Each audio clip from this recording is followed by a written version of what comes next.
Welcome to the Jenni Carlson Show. This week, we are welcoming in Oklahoma native and West Virginia athletic director, Wren Baker. We'll talk about the Mountaineers' resurgent football season, their game at OU this week, as well as Wren's journey from Valliant, Oklahoma to Power 5 Power Broker. But first, I want to say a word of thanks to these sponsors for supporting the Jenni Carlson Show.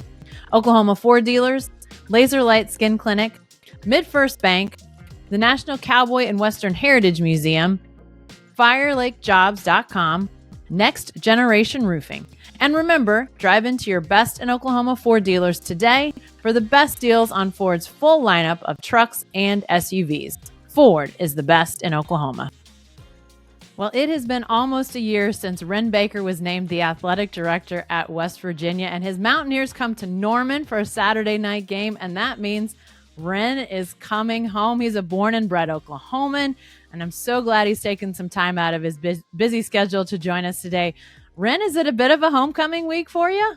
It is. You know, I grew up in Southeastern Oklahoma, so I still have a lot of family there, but my mother moved to Norman when I was in college, and then lives in Oklahoma City now, but her and my stepdad, they probably are 20 minutes or so from campus, so I'll get a chance to go see them, spend a little time with them. They actually were out here for the Oklahoma State game, so they visit pretty regularly as well, but it is great to be back in Oklahoma. I don't get back as often as I would like, but always enjoy the visits there.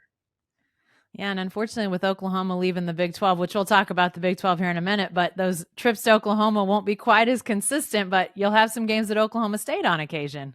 I will, and you know, and obviously having worked there at Oklahoma State early in my career, no Stillwater well. Hate that I won't be getting to make those trips to Norman regularly, because it does give me a chance to get back home. I actually have some land in Valiant where I'm from, and I haven't been on it maybe one time in 3 years. So I enjoy getting back any chance I get, but we'll enjoy this one and hopefully have a great game against Oklahoma Saturday. Well, let's start talking about your football team, actually coming off a tough season prior to your arrival, or kind of at the very first stages of your arrival there at West Virginia. I remember well Neil Brown, your coach, telling the media before the season that all the last place predictions for his team were dead wrong. And then they went out and proved him right. What's it been like to watch this team, really become the surprise of the Big 12 this season? Yeah, you know, when I came in last year, I had a pretty thorough assessment that I'd put together of a bunch of different analytics and programs, and actually showed and talked to the committee at the time that, hey, we're not far away. If we were in a different league, so like if you just took our possession grades, for instance, and put us into the ACC, we likely would have been 7-5, 8-4. But the Big 12 is so tough. We may not have those one or two dominant teams at the top, but the last couple of years, 3 years, for like our worst teams are still top 50 teams. And so, you know, that was we were very close on a lot of games last year. You know, we closed out the season last year kind of playing our best football at the end, and so I felt pretty good about it. We knew our offensive line was going to be a strength. We had a lot of returners there, and those are some in-state kids that have grown in the program. And anytime you can, you know, you can feel confident about your offensive line, that gives you a chance. And so, you know, I would never say I'm always confident, but you just don't ever know. I mean, it's such a sports are so funny, how fragile that they are. And I always say momentum is both one of the most powerful things I've ever seen and one of the most fragile things I've ever seen. And so, but I felt good about it. Neil's a really, really good person. As an athletic director, you always want a coach who cares about more than just coaching, although you know that that's important and that there's one metric that most fans track on, and that's that scoreboard 12 Saturdays a year. But Neil really does invest in the young people in his program, away from the program, does a lot of stuff to grow and develop them on his own, raise money and send a bunch over Europe on a business trip this last year. Some of the leaders on his team, so just does those kind of things that you would want in developing, the young people in our program. So I'm excited for him, excited for our team. It's we lost at the beginning of the year to Penn State, who's really good. Then we won 4 in a row, but some of those were could have went either way, right? And then we lose 2, including to Oklahoma State, and then on a Hail Mary to Houston, and we could have won both of those games. We had leads in the fourth quarter of both of those contests, and then UCF and BYU, we've been able to beat with some level of comfort, but definitely very proud of what the football team's done. Excited that they're in this position. Well, you, like I said, you almost coming up on 1 year anniversary of being hired there, but you've had an eventful year. Obviously, football making this resurgent push. You faced controversy with your men's basketball program, had to let Coach Huggins go. Bob Huggins, obviously longtime connections there at West Virginia. Josh Eilert named as interim head coach. As you think about this almost first year at West Virginia, what stands out to you about year 1 in Morgantown? Honestly, how incredible the people are here.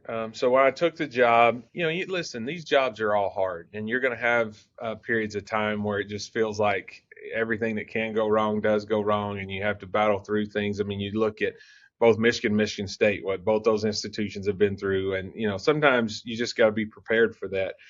But for me, my worry and concern was on the family side.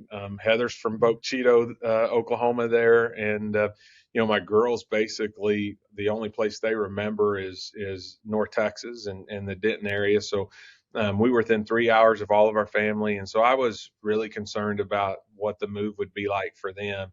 And it's been incredible, and it's been incredible because the culture and the people here are so, they're so kind and inviting and caring and considerate. And so I tell people all the time, I have a wife and 2 daughters. They're 12 and 9, and we have 2 dogs, and they're both girls. And so I've come home every day, and there's been no tears, no emotions about the move. So that's probably been the most pleasant, the most surprising thing, and surprising in a good way. The work stuff, you just keep working, and you can figure that out. Eventually, we'll get that to where it needs to be, and it's already calmed a lot. But I'm really pleased with the way my family's been able to make the transition, and it just speaks to the people here. And I say this all the time: culturally, West Virginia is a lot like Oklahoma.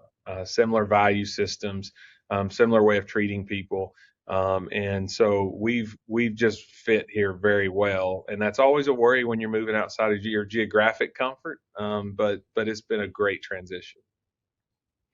Your men's basketball team tipped off earlier this week. I mentioned Coach Eilert, your first-time head coach. He wins his first game. I have to imagine moments like that are pretty darn cool for you as the AD there. Yeah. So, Coach, first of all, he's from rural Kansas. Really an incredible person. And can't go wrong with people from rural Kansas, Wren. They're salt of the earth. That's exactly right. There were like 25 rural Kansans behind the bench for our first game, and I asked them if there's anybody left in Kansas. But he's just a really good person. He and I were both thrust into a situation that was really difficult, and not the way that we would have picked it. I remember sitting with him when I told him that we were going to offer him the interim head coaching job, and saying, listen, I know this isn't the way that you dream it up. Like when you're working all those years and wanting to be a head coach, and you're thinking about walking up to the podium, it's under different circumstances than this. And I said, and I hate that for you, but I also am here to support you and help you get through it. And so he's had a lot of challenges. I mean, just as many and just as rough of a start as me, probably. And he's handled them with grace and class. And he's the kind of person that you want to work with, roll up your sleeves with, and that you want to cheer for. And so that first game was a roller coaster. We're playing Missouri State, who's one of the preseason picks to either win or be near the top of the Missouri Valley, which is a great league. Dana Ford's the coach there. I know him a little bit. He's a really good coach. And so We shot, I believe it was like 13% in the first half. It was really ugly, and we were down at halftime, but come out and played really good the second half. But there's certain moments that stand out in this business. When you get to call people and tell them they're going into the Hall of Fame. Those are those moments are just incredible when you get to see, a kid that's battled through injury come back and have a great game. But walking in, we did it twice this week because Mark Kellogg, our women's coach, is brand new as well. So twice I got to carry a game ball back into the locker room and present that to the coach. And those are moments that that overcomes a lot of the hard days that you have that aren't as much fun. Absolutely. Hey, let's take a step back a minute and talk about your road. I don't want to make a bad country roads joke here, but your road to West Virginia. You mentioned your roots. You grew up in Valiant, and I love that your wife is from Bogue Chitto, and you gave me a little tutorial on how to say that properly. I feel like I got my Okie card working even harder here. That's right. But I gotta do what I can. Hey, so growing up in Valiant, do you remember when you realized as a kid just how important sports were to people there, but maybe more extensively, just how important they were in general to people? Yeah. So I always loved sports growing up, but I wasn't a great athlete and played different sports up through junior high. But actually, I was a really good student. I took the ACT for the first time I was in middle school. And it was one of those where it was part of an advanced class that we had. And I made a really good grade for a middle school student. And the counselor pulled me in and said, "Hey, like you have a chance to maybe get a full academic scholarship to college." And I thought about going to college, but small towns, it's not necessarily an expectation. I was a first generation college student, and so, um, but really went home, thought about it, talked to my folks about it, and kind of doubled down on the academic side of things. So I did not play sports in high school, although I never missed a game. Loved going, was around it, and ended up getting a full academic scholarship to Southeastern Oklahoma State there in Durant, which the locals call Durant. And Jenny, so there's another one, but I call it Durant. I did know that one, by the way. And it had some scholarships to Oklahoma and OSU, but they weren't full. And I was raised by a single mother, and so the money aspect of that was important to me. And I was going to major in computer science.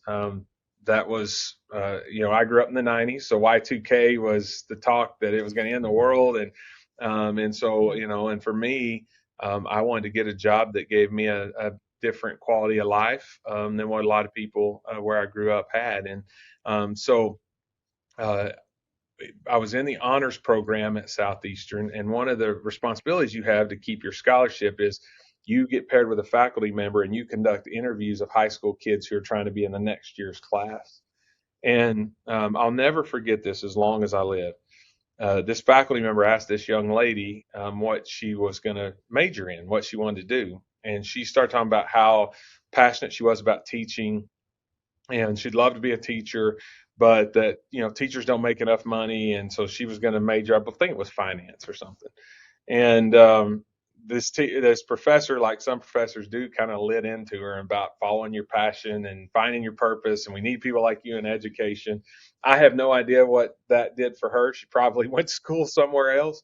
But man, that conversation, I couldn't get rid of it. And I was like, I'm not passionate about computer science. It's not where I feel led and driven. And so simultaneous to that, I had taken a theories of coaching basketball class, which in Division II was actually taught by Tony Robinson, the head basketball coach at the time. And he offered me a student assistant coach spot, which was a glorified name for student manager. But I started doing that and fell in love and decided I wanted to teach and coach. And I honestly thought it would be in the public schools, and graduated in 2001. And I just knew I wasn't quite ready yet to go into the public schools, needed to grow some. And that's when I sent letters to every coach in the country trying to be a GA. Got one back from Coach Sutton that said, we don't have any open spots, but if you come to Oklahoma State, I'd love for you to drop by the office and say hello to you. So I wasn't necessarily set on going to Oklahoma State. My mom lived in Norman, so I probably would have went to OU because I could have lived with her for free. But I wasn't going to pass up on a chance to meet Coach Sutton. And so I got there, and that was the year after the plane crash. So he had hired Brooks Thompson to run basketball operations. Well, Pat Noyes had done that previously, but he lived on campus with the guys and kind of made sure they were doing what they were supposed to do on campus. And so Brooks wasn't able to live on campus. And so it opened up at the last minute. Like, this is in late July, a GA spot for somebody to live on campus. And that's honestly how my career in college athletics started. I went there to meet him. It ended up being an interview. I had no idea. I wasn't dressed in a tie or anything.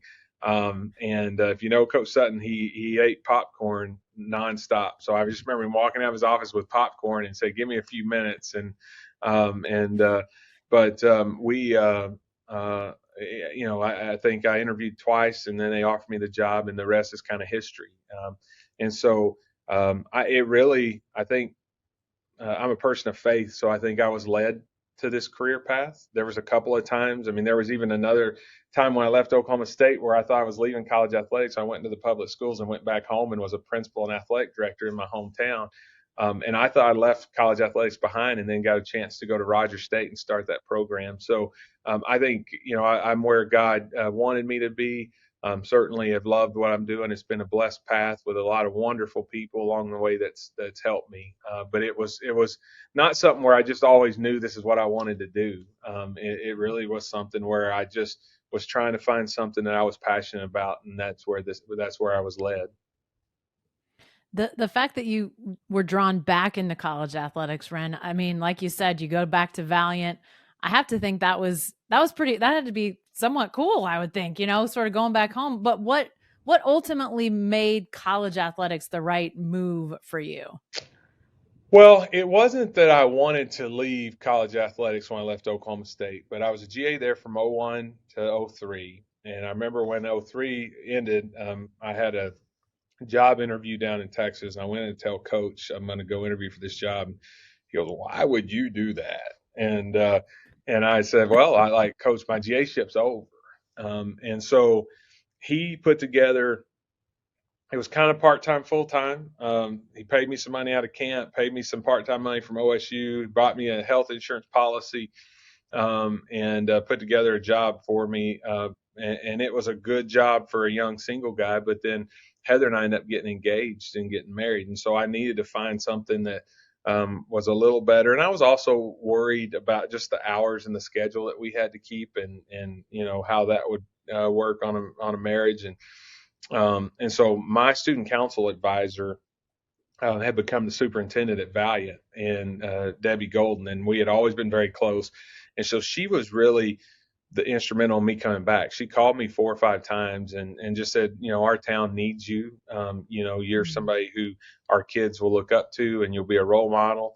And so about the 5th time, I actually was on the beach in Jamaica with my wife when we accepted the job, and on our honeymoon. And so that was a blessing. But about the time I took that job, I got a call from Joe Wiley, who's from Ardmore, Oklahoma. He was the president at Rogers State, and I'll never forget this. He said, "My name's Joe Wiley. I'm the president at Rogers State University, the fastest growing university in Oklahoma. We're going to start athletics. We want a young up-and-coming AD who can also coach basketball, because we don't have a lot of money to pay 2 people. And so we need one." And he said, "I can't promise you the job. It's going to be a few months before we hire, but I just want you to know you're high on my list of candidates." Now, this is before it was publicly known I was going to Valiant. And so I asked him, I said, "Well, I'm looking at taking this job. in Valiant, does that make me less of a candidate in your mind? Because hiring somebody from Oklahoma State would certainly carry more weight than Valiant. And he said, no. He said, in fact, your middle school math teacher, who was in my building as principal, but also was my middle school math teacher and owned a farm down the road from me. Her daughter had married his son. And so it really probably helped me because I think he was able to ask her about my leadership and going back there. And that's intimidating. I was 26 years old going back to my hometown, um, and being a principal and having to, do discipline and make decisions when people still saw me as a kid, really. And that was probably the most intimidating situation I've ever been in. So I've had several others where I was young for the job, but there was never one that was more intimidating than that. And so I didn't hear from him for several months, and then maybe January or February he called me and invited me up to meet with him in Claremore. I'm sure he interviewed some others, but a few days later he offered me the job, and I was very blessed to get it, and that opened up a lot of doors for me. You've been at small schools like Rogers State, Northwest Missouri State, more mid-majors, Memphis. You were the AD at North Texas before you went to West Virginia, at Missouri, and now West Virginia, obviously the Power 5 schools.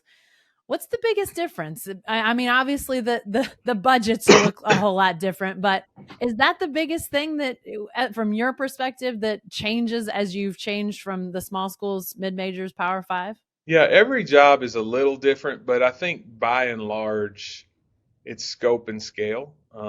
It's funny, every time you go somewhere, everybody thinks that their job is so much different than every other job that's out there. And I'm always careful how I say this because you never want people to feel like you don't understand. There's nuances to every job, but I have done these at enough levels and enough places now. You change logos, but the job is relatively the same. And so, every place is unique in terms of, like, let's take West Virginia, for instance. So at North Texas, we had 45,000 students, 250,000 alums in DFW, but I lived in complete anonymity.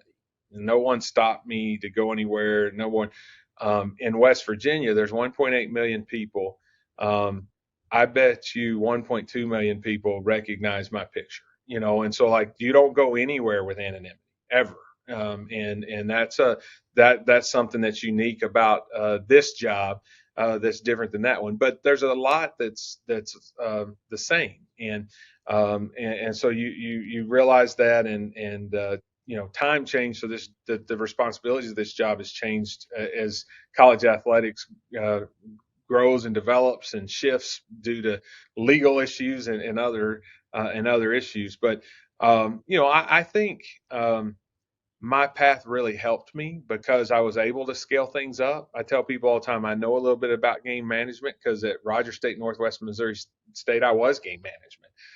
I know a little bit about compliance because at those two places I was part of the compliance team. We only had one person doing compliance and they had other jobs, and so I was helping do that.